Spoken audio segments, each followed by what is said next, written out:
Good afternoon, my friends. How's everybody doing today? Now, y'all know me as usually the bariatric cook, bariatric queen.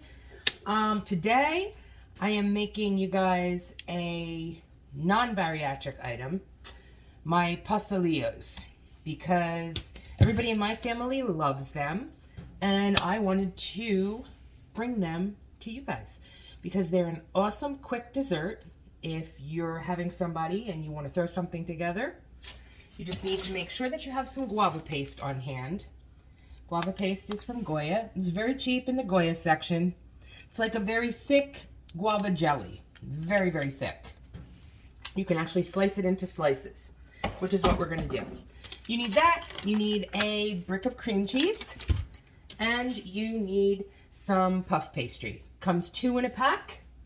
When you purchase the puff pastry, we are going to thaw that out, make it a little bit soft. Then you take it and you just roll it out just a little tiny bit. You're not really going far with it. Just rolling it, smoothing it out a little bit. Then once you have that, you're going to cut that into 9 pieces.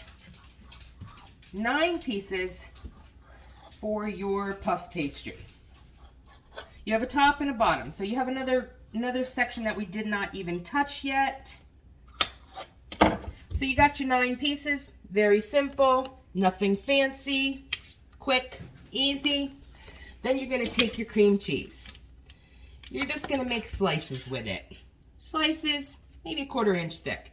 And take each slice, you're going to put one into the middle of each one of your little squares. Nothing fancy. We're not doing anything fancy here. But they come out very fancy looking. Looks like you got it from a very expensive bakery.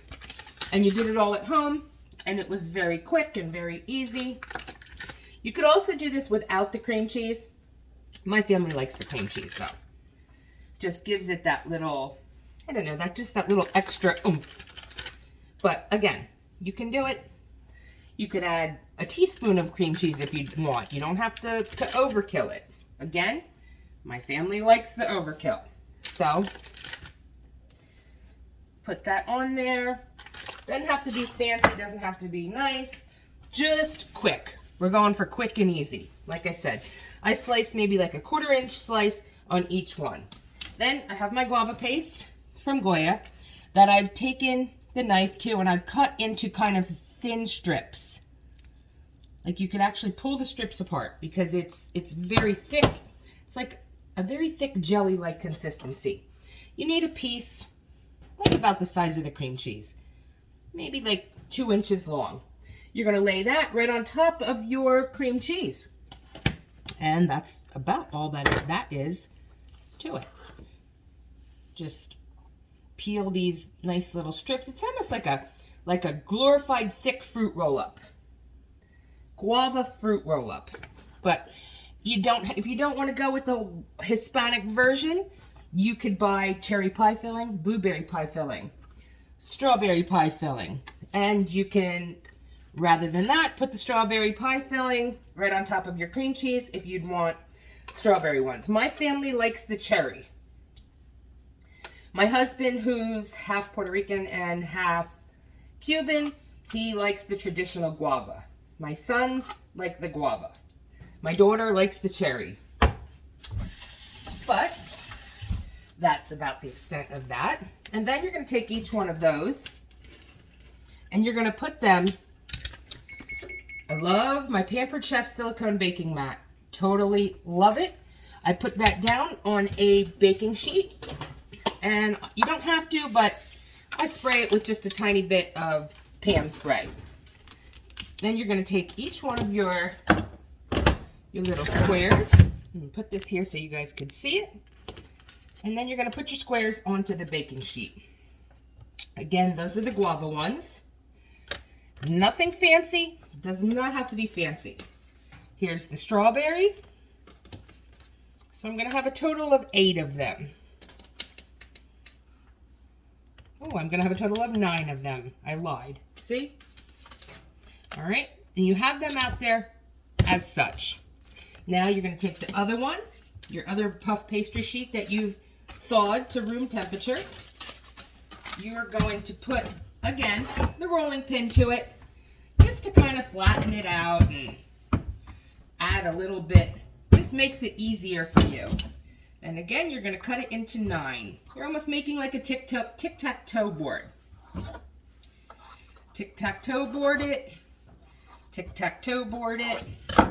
And that's it. Then you have your tops. And now you're going to put your tops on top of that. Throw each one on there, and then we're going to kind of pinch it with our fingers in just a minute.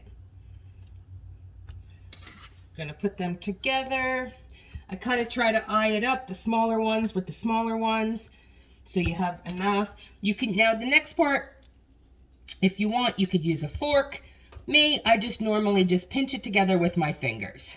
If it's not pinched together, it will leak a little bit, but they're still going to come out amazing. And your family is still going to love them. Like, these are superb. Like I said, it makes it look like something that you worked on all day in the kitchen. It's awesome if you're having like a people over and you want to impress them. So you just push them down and seal them. If you, like I said, if you want to get crazy, you can get the fork out and you could crimp all the edges. But it's not necessary. Even if they pop open, it doesn't really go all over the place. Just push them down, just the edges, not the middle. Leave the middles the way they are. Push them down, they'll seal, it'll all be perfect. It will work out wonderful. Then, after I seal them all, I have 1 scrambled egg. 1 scrambled egg, and then I egg wash them. I egg wash each one with the scrambled egg. Now, in the meantime, I have the oven is heating up to 400 degrees. Because with the puff pastry, you want that extreme 400 degree heat because it's going to hit that high heat and it's going to make those air bubbles just go woof. But after you put the egg wash on all of them, I then take raw sugar, and I sprinkle raw sugar on top of each one. Because this really makes it look like the whole, like you went to the bakery and you were in South Miami and you bought these at a bakery. Makes it look really, really, really good. Again, continue, egg wash all of them, which you don't really need to see that. You get the idea.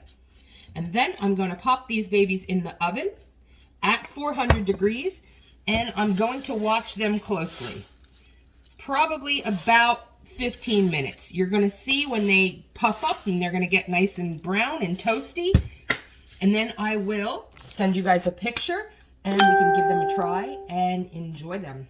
And again, your family is going to be very impressed by this one. I will see you shortly.